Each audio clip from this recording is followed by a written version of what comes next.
right, everyone, settle down. Take your seats. I know. The coffee in the student union is particularly terrible today. It tasted like someone tried to brew a discarded syllabus. But I need your brains switched on. Put the phones away. If I see one more person scrolling through a feed of 10 ways to tell if your roommate is a secret agent, I'm going to assign a 10-page paper on the agricultural significance of the ox goad. Trust me, you don't want that. Today, we're diving into the book of Judges. Now, if you're looking for a dry, boring legal textbook, you've come to the wrong room. The book of Judges isn't about wigs and gavels. It's more like a cross between a gritty HBO political drama and a supernatural action movie, but with way more sandals. It's the story of a nation in a doom loop, a cycle of disaster that makes your most toxic relationship look like a fairy tale. Let's start with the vibe of the era.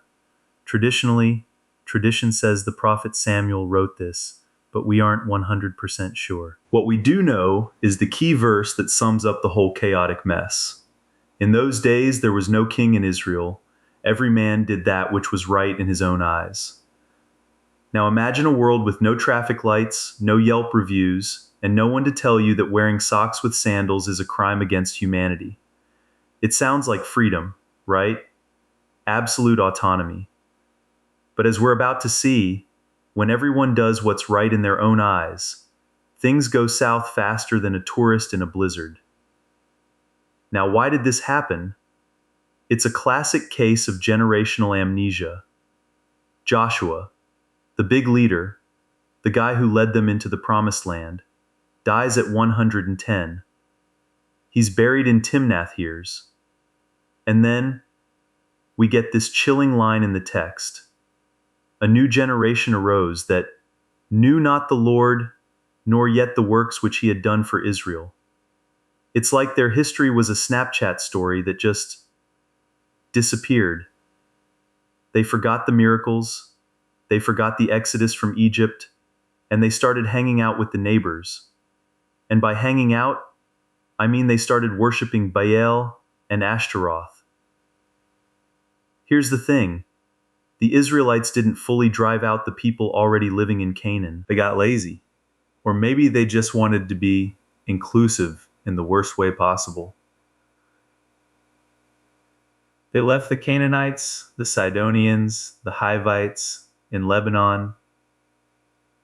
They let them stay. And the angel of the Lord basically tells them, since you didn't finish the job, these people are going to be thorns in your sides, and their gods will be a snare. It's like moving into a house and deciding not to fix the leaking pipe in the basement. Eventually, the whole floor is going to rot. This brings us to the cycle. You're going to want to remember this because it's the heartbeat of the whole book. It goes like this. Step 1. Israel does evil in the sight of the Lord. They start worshiping statues and forgetting their roots.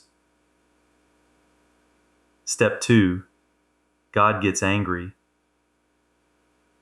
He's a jealous God, and he doesn't like being cheated on. So, he sells them into the hands of spoilers or enemies. Step 3. Israel gets miserable. They're oppressed, they're broke, and they realize that Baal isn't actually answering their prayers. Step 4. They cry out to God. Help! We're sorry. We'll never do it again. Narrator. They would in fact do it again. Step 5. God, in his infinite mercy, and honestly his patience is staggering here, raises up a judge or a deliverer. Step 6. The judge kicks some serious enemy butt. The land has rest for 40 or 80 years. The judge dies, and then we go right back to step 1. It's like your Netflix algorithm. You watch one weird documentary about people who live in trees, and suddenly your whole recommended feed is nothing but tree people for 6 months. You can't break the cycle unless you change the input.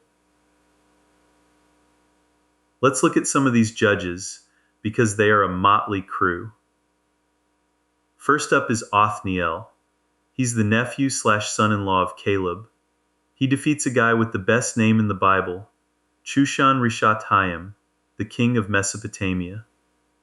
Othniel is the blueprint judge. The Spirit of the Lord comes upon him.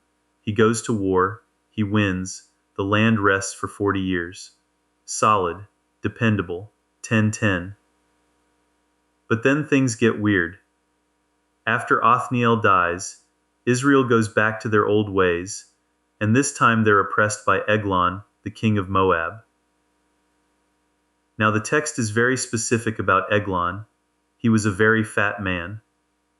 This isn't just the Bible being mean, it's a plot point. God raises up Ehud, a Benjaminite.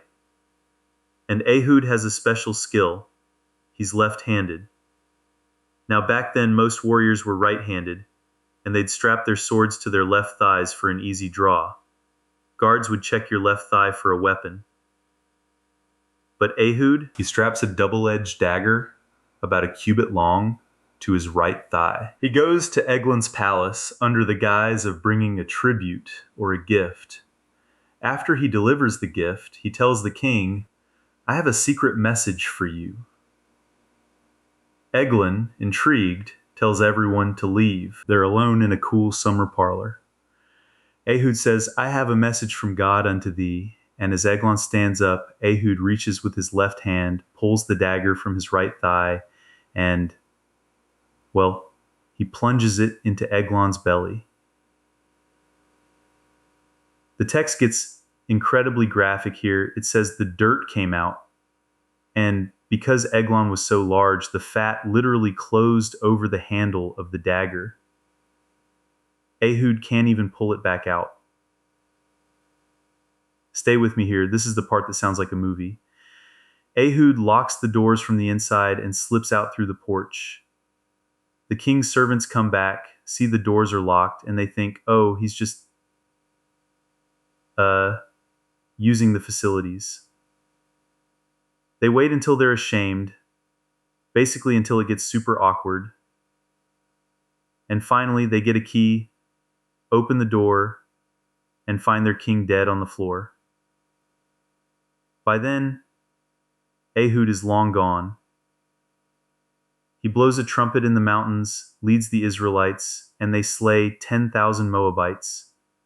Not a single man escaped. That's an 80-year rest for the land.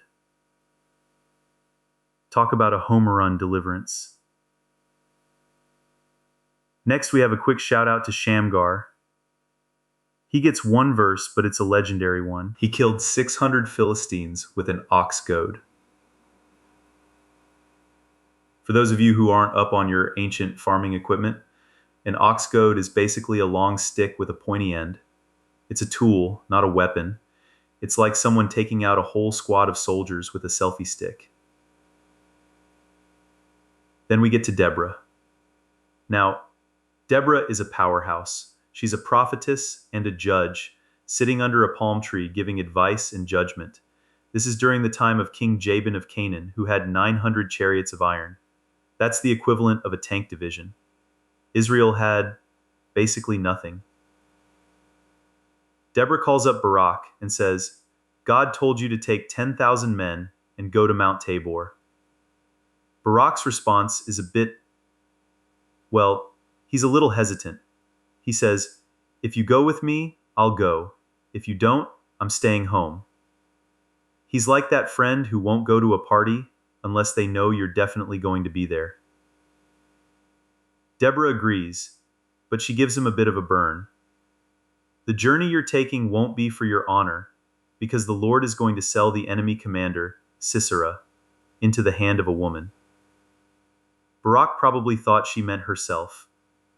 But no, there's a battle, a massive storm. Historically, the river Kishon flooded and turned the ground to mud, making those 900 iron chariots useless. Think of it like a Ferrari trying to drive through a swamp. Sisera, the commander, ditches his chariot and flees on foot. He ends up at the tent of a woman named Jael. Now, Jael is a master of the long game. She welcomes him in, gives him warm milk, the ancient version of a heavy sedative, and covers him with a blanket. He's exhausted, he's full of dairy, and he falls fast asleep. Jael then takes a tent peg and a hammer and, well, let's just say she ensures he's never getting up again. When Barak shows up looking for Sisera, Jael is like, "Looking for someone? He's right over there. Mind the mess." I see some of you looking horrified. Yes, it's a violent book. But we have to look at the underlying message here. Why all this drama? Why these specific, often flawed people? This brings us to the second part of our material, and this is where we get into the why and the how. The book of Judges isn't just a history of skirmishes. It's a theological manifesto about the Holy Spirit. Look at Gideon. Now, your notes mention Gideon, and he's a prime example. When God wants to deliver Israel from the Midianites, Gideon gathers an army of 32,000 men. God says, "Too many. If you win with this many, you'll think you did it. You'll think it was your own strength." He whittles them down to 10,000. God says, "Still too many." Finally, he gets them down to 300 men. Imagine that.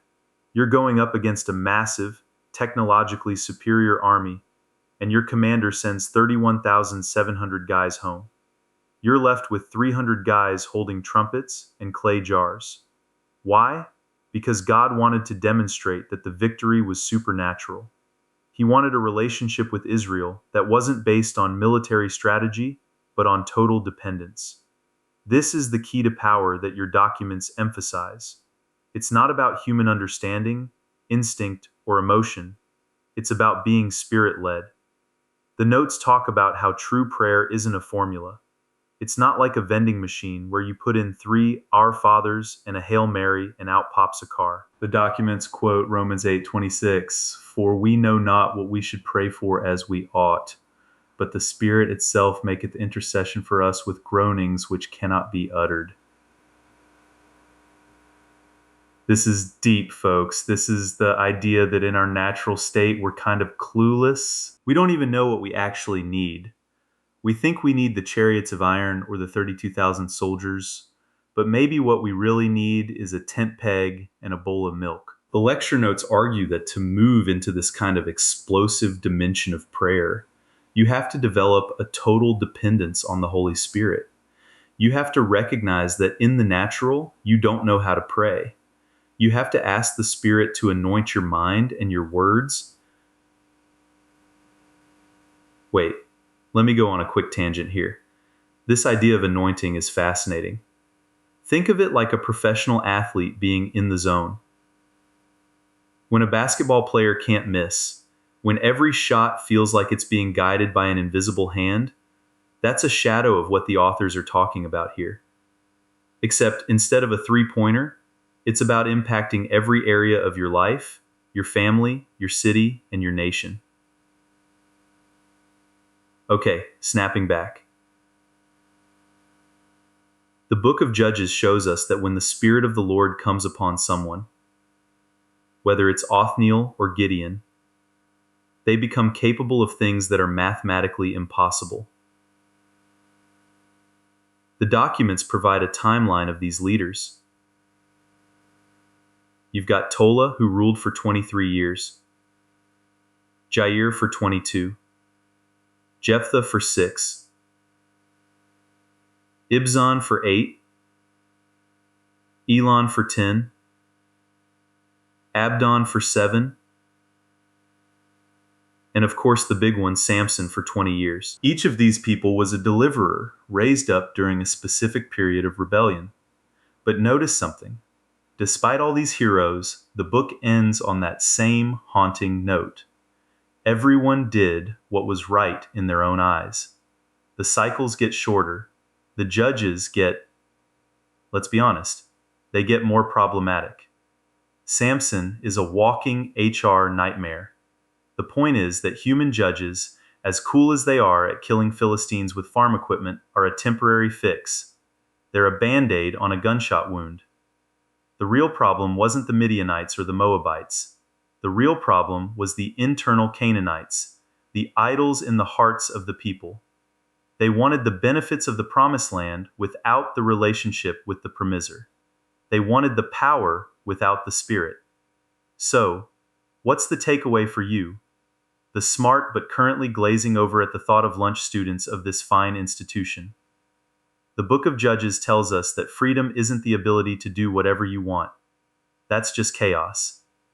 True freedom, according to these texts, is found in total dependence.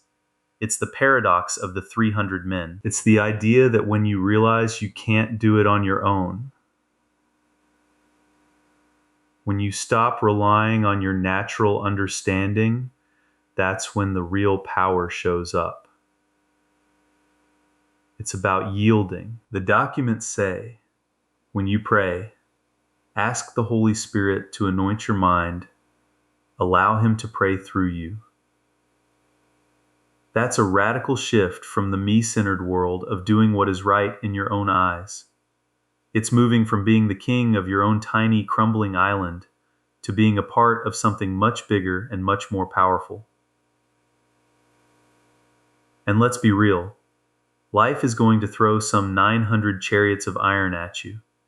You're going to face situations where the math doesn't add up, where the enemy is very fat, and you feel like you've only got a small dagger, and you're left-handed in a right-handed world. The message of Judges isn't try harder. It's cry out. It's depend more. Because apparently, God has a very high success rate with people who have no idea what they're doing, but are willing to let the Spirit take the lead. Now, before I let you go to fight the hordes in the cafeteria, remember this. The next time you feel overwhelmed, just remember Jael. Sometimes, the most spiritual thing you can do is offer someone a glass of milk and then let God handle the rest. Class dismissed. Don't forget to read chapters 5 through 10 for next time, or I'll start testing you on the exact dimensions of Eglon's parlor. You've been warned. All right, everyone. Settle down, settle down. Put the phones away. Yes, even you in the back. I can see the blue light reflecting off your glasses. Today we're diving into one of the most chaotic, violent, and frankly bizarre periods of human history. If you thought Game of Thrones had a lot of plot twists and questionable decision-making, you haven't seen anything yet. We're talking about the Book of Judges. Now I know what you're thinking. Professor, isn't this just a dry religious text? Oh, you poor sweet summer children. It's actually a collection of stories about flawed heroes, awkward assassinations, and a cycle of national behavior that's basically the ancient version of that "I'll never drink again" lie you tell yourselves every Sunday morning.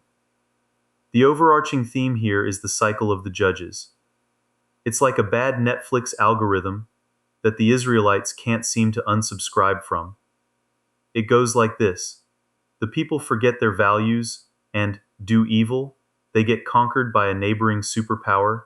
They groan and complain until God sends a judge to bail them out. There's peace for a while. The judge dies, and oops, they do it all over again. It's a downward spiral, and honestly, the heroes we're meeting today get progressively weirder as we go. Let's start with the basics in Judges 3. We get Othniel, who's a bit of a standard issue hero, but then things get interesting with Ehud. Now, Ehud is a left-handed Benjamite. Why does the text care that he's left-handed? Because in the ancient world, everyone expected a right-handed sword draw. Ehud is essentially the first recorded secret agent. He goes to pay tribute to King Eglon of Moab, who the text describes, quite uncharitably, as a very fat man. Ehud tells the king, "I've got a secret message for you." And because he's left-handed, the guards don't find his dagger strapped to his right thigh. They're checking the left side like it's a TSA pre-check that failed miserably. Ehud gets the king alone, stabs him, and the text gets, well, let's just say it's very descriptive about the king's dirt coming out. Ehud locks the doors and bails. The king's servants are standing outside thinking, "Oh, he's probably just using the restroom, let's give him a minute." By the time they realize he's dead, Ehud is halfway to the hills gathering an army. Talk about an awkward way to go. Then we get Shamgar, who kills 600 Philistines with an ox goad. That's basically a sharp stick. It's the ancient equivalent of John Wick killing 3 guys in a bar with a pencil. A literal pencil. Stay with me, because we're moving into Judges 4 and 5, which gives us the power duo of Deborah and Barak. Now, Deborah is a powerhouse. She's a prophetess, a judge, and she's sitting under a palm tree giving out legal advice like she's the chief justice. She tells Barak, "Hey, God wants you to go fight Sisera and his 900 iron chariots." And Barak, bless his heart, is a little hesitant. He says, "I'll go, but only if you come with me." He's basically asking for his mom to walk him into the principal's office. Deborah says, "Fine, I'll go, but just so you know, a woman is going to get the credit for the victory." And boy does she. Sisera's army gets wiped out by a flash flood. The Kishon River just sweeps them away. And Sisera, the great general, ends up fleeing on foot. He stumbles into the tent of a woman named Jael. He's exhausted, he's thirsty, and he asks for water. Jael gives him milk and a blanket. It's the ultimate hospitality trap. As soon as he falls asleep, Jael takes a tent peg and a hammer and, well, she really nails the execution. It's gruesome, it's cinematic, and it's followed by the Song of Deborah in chapter 5, which is this epic, ancient victory ballad. It's the "We Are the Champions" of the Iron Age. But now we get to the heavy hitter, Gideon. If you look at Judges 6, you'll see Gideon is not your typical warrior. When we first meet him, he's hiding in a winepress threshing wheat so the Midianites don't steal it. He's literally in a hole in the ground, terrified. An angel shows up and calls him a mighty man of valor. And Gideon's response is basically, "Are you talking to me? Because I think you've got the wrong guy." He spends the next few chapters asking for signs. You've heard of fleecing someone. This is where it comes from. He puts a wool fleece on the ground and says, "Okay, God, if you're real,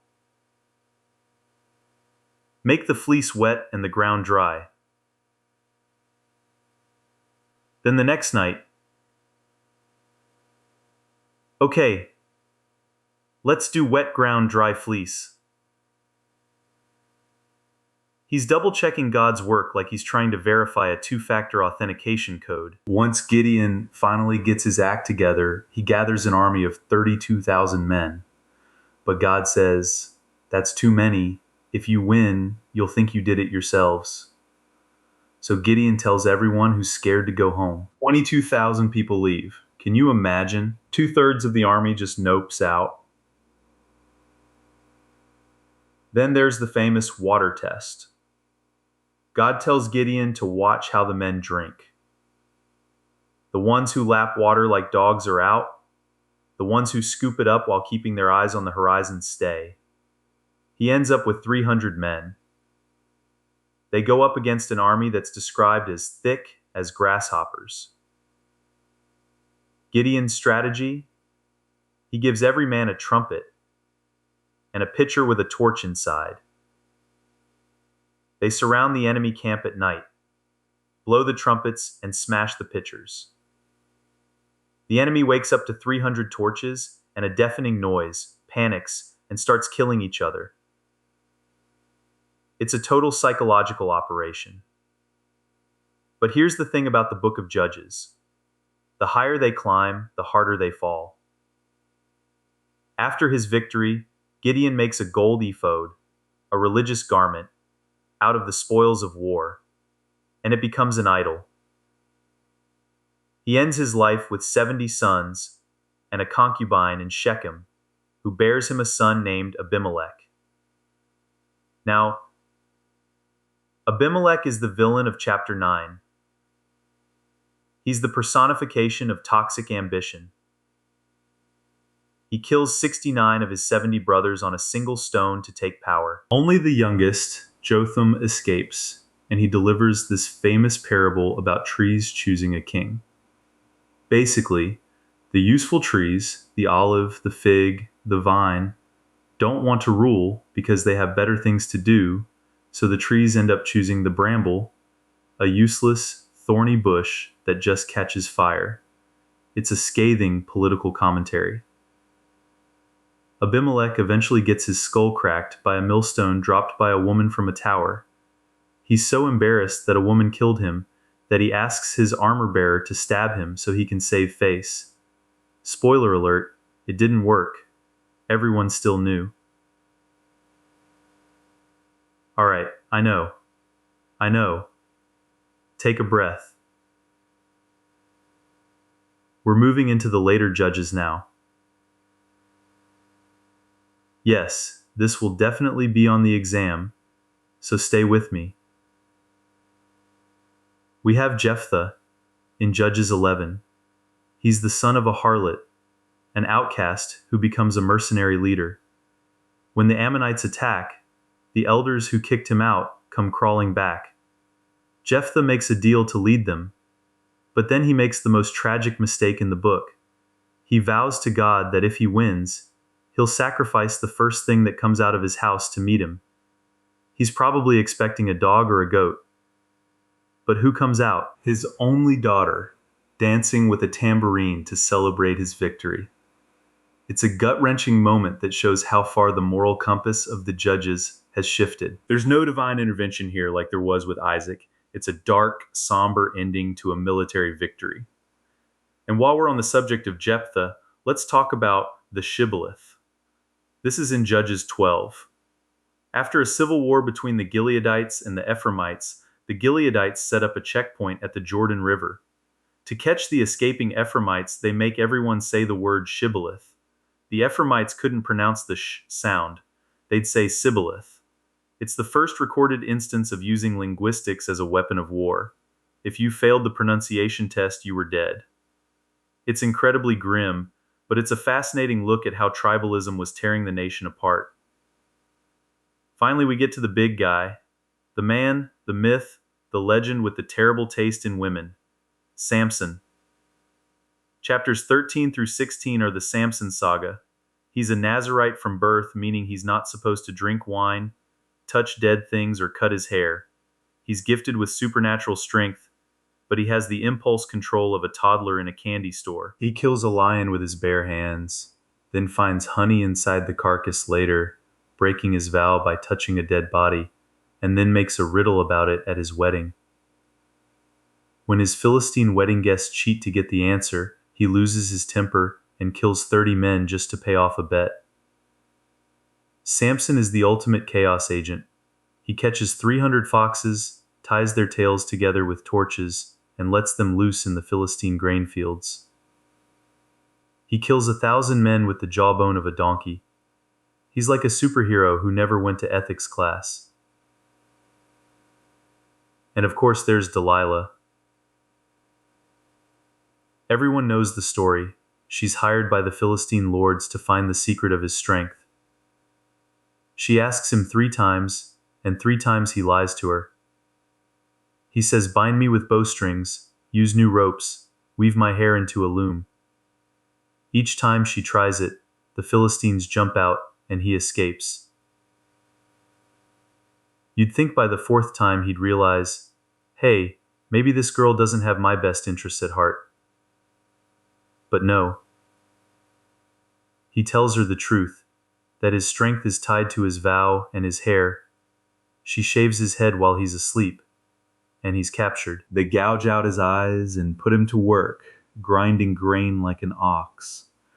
But his hair grows back, and in one final, climactic act of vengeance, he pushes over the pillars of the Philistine temple, killing himself and thousands of his enemies. So, what's the takeaway here? Why are we studying these people who seem more like action movie anti-heroes than religious icons? Well, look at the very last verse of the book of Judges. In those days there was no king in Israel. Every man did that which was right in his own eyes. That's the punchline. The book is a warning about what happens when there's no central authority and no shared moral foundation. It starts with heroes like Othniel and ends with a guy like Samson who literally brings the house down on everyone. The judges weren't perfect. In fact, most of them were a total mess.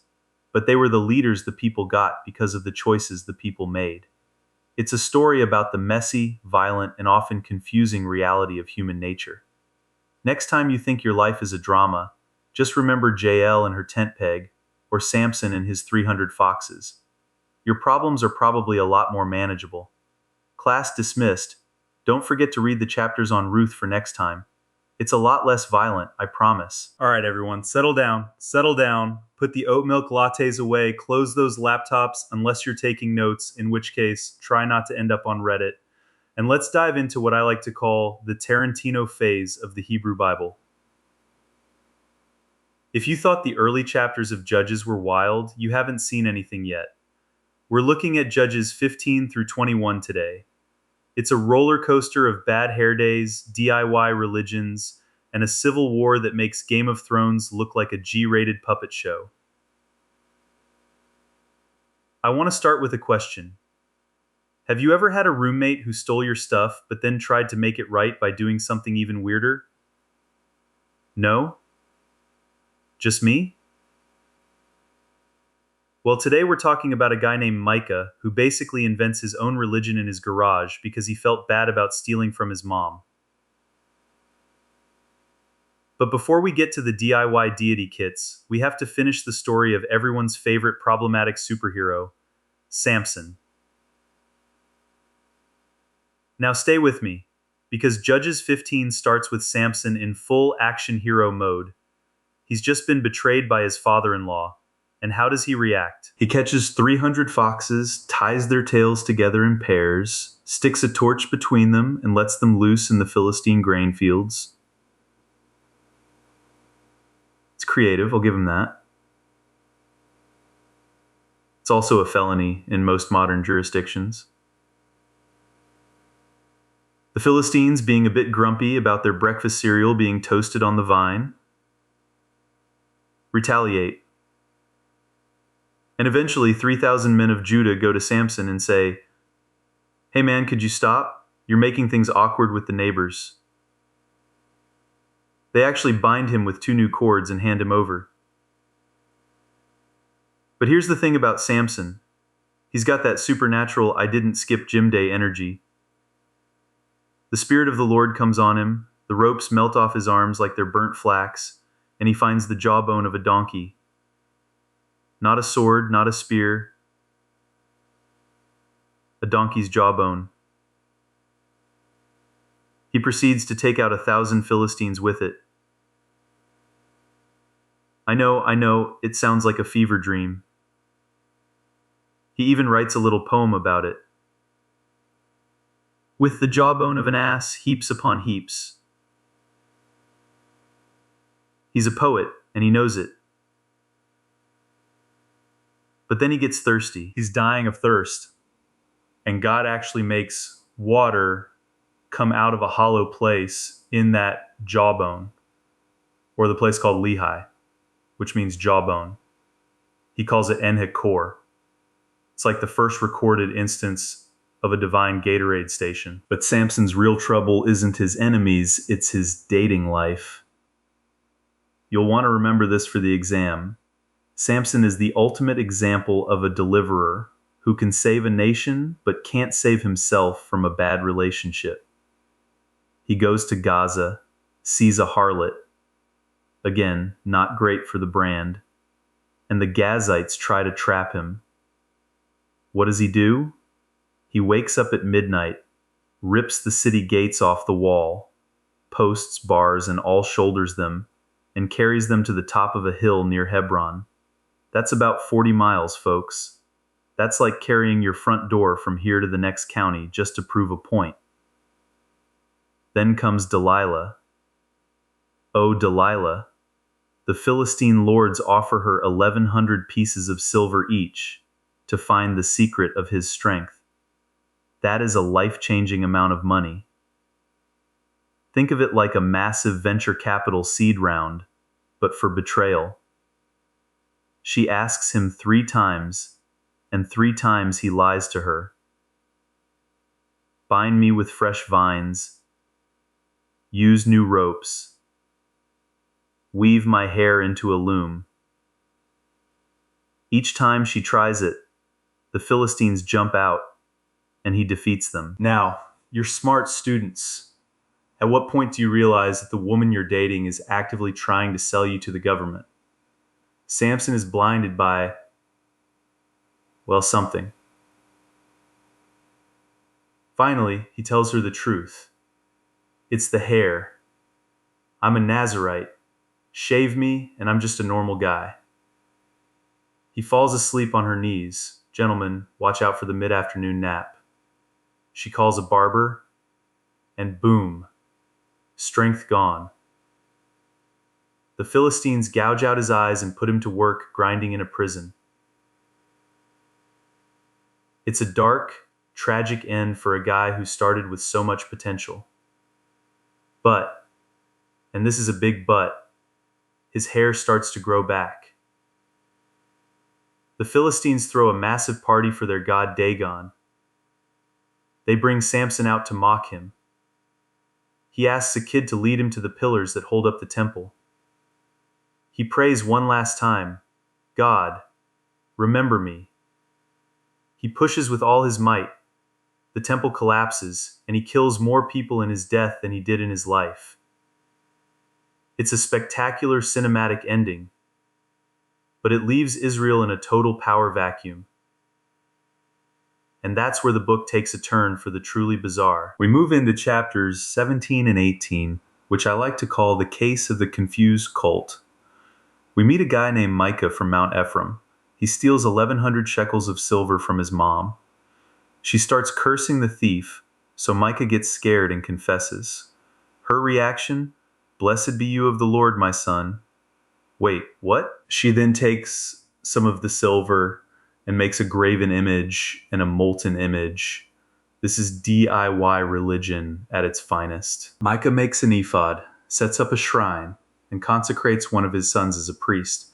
It's like starting a church in your basement with a cardboard pulpit and a plastic crown. Then a young Levite from Bethlehem shows up looking for work. Micah hires him for 10 shekels of silver a year, a suit of clothes, and free meals. Micah is thrilled. He says, "Now I know the Lord will do me good because I have a Levite for my priest." It's a total misunderstanding of how the covenant works. He thinks he can pay to play with God.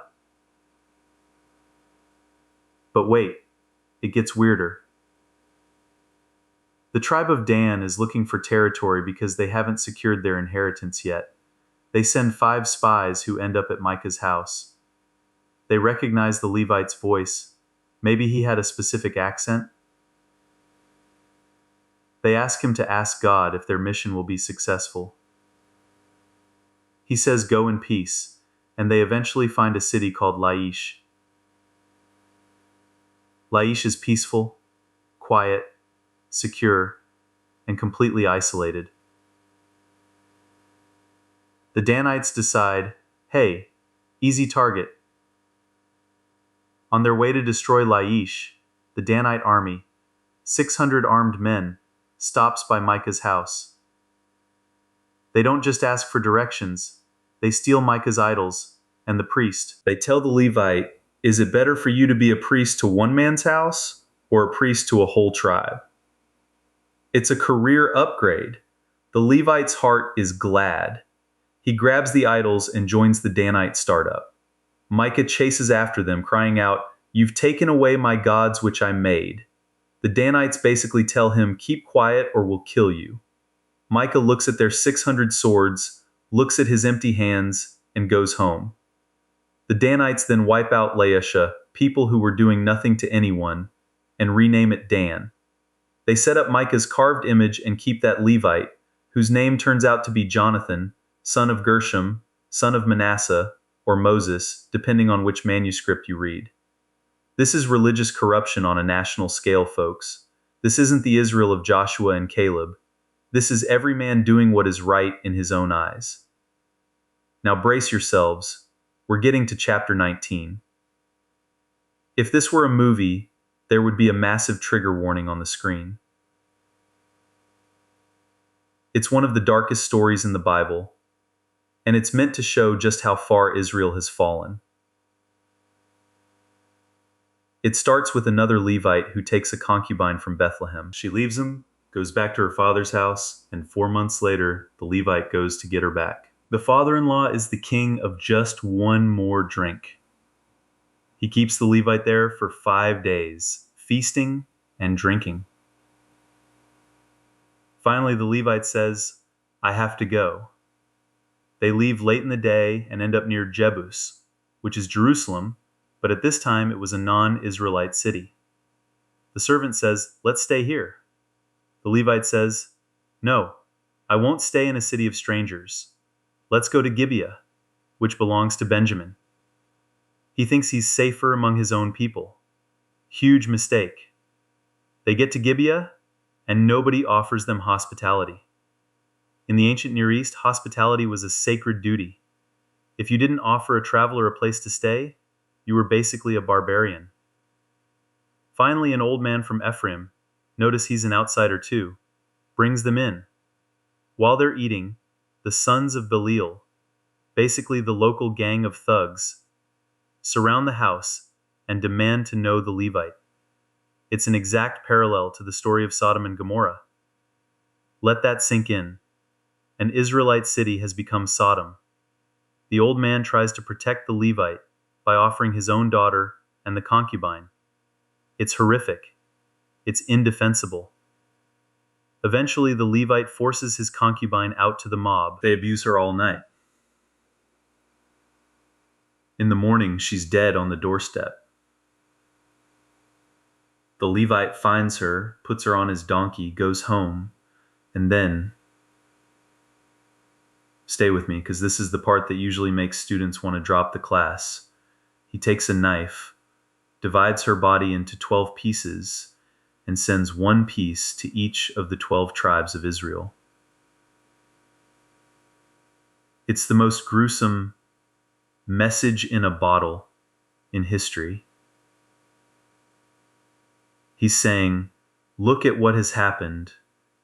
Look at how broken we are. And the people of Israel are shocked. They say no such deed has been done since the day the children of Israel came out of Egypt. They all gather as one man. 400,000 soldiers at Mizpeh. They demand that the tribe of Benjamin hand over the thugs from Gibeah. But Benjamin, they double down. Instead of handing over the criminals, they mobilize for war to protect them. This is tribalism at its absolute worst. It's my team, right or wrong, even when my team is committing atrocities. So it's the 11 tribes versus Benjamin. The war is a disaster. On the first day, Israel asks God, "Who should go up first?" God says Judah. Benjamin kills 22,000 Israelites. On the second day, Benjamin kills another 18,000. The Israelites are weeping, fasting, asking God, "Why is this happening? It's a civil war where everyone is losing." Finally, on the third day, Israel uses an ambush strategy, very similar to what Joshua did at Ai.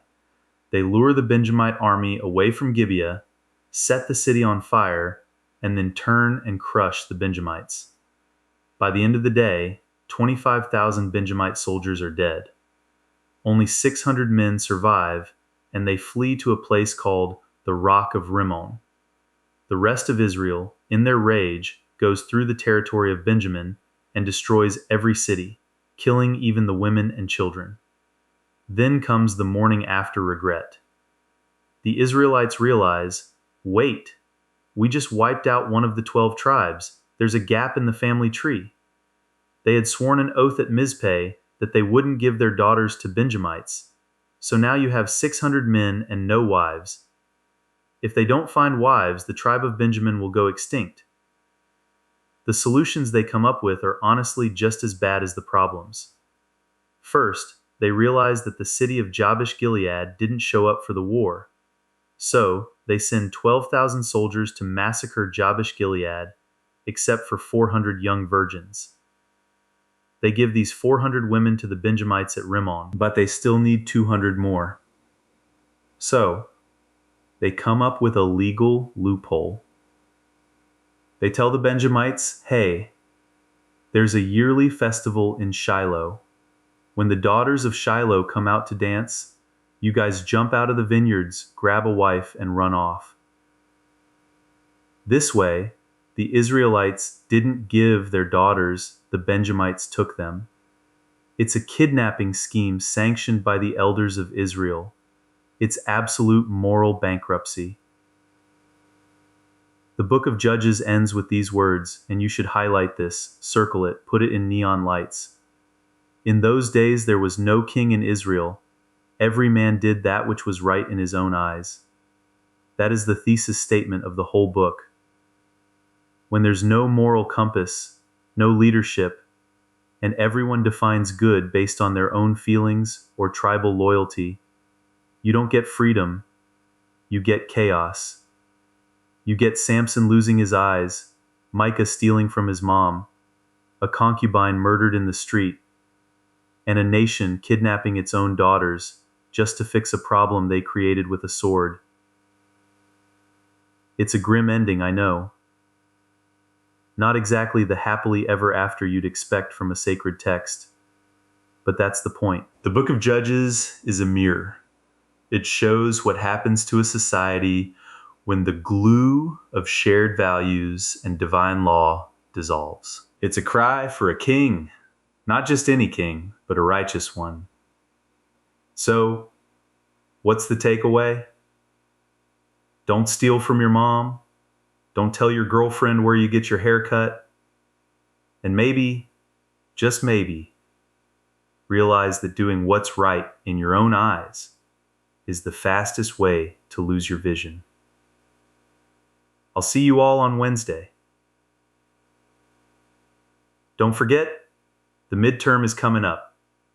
And unlike the tribe of Benjamin, you can't sling stones at the hairbreadth and expect to miss the study guide. Class dismissed.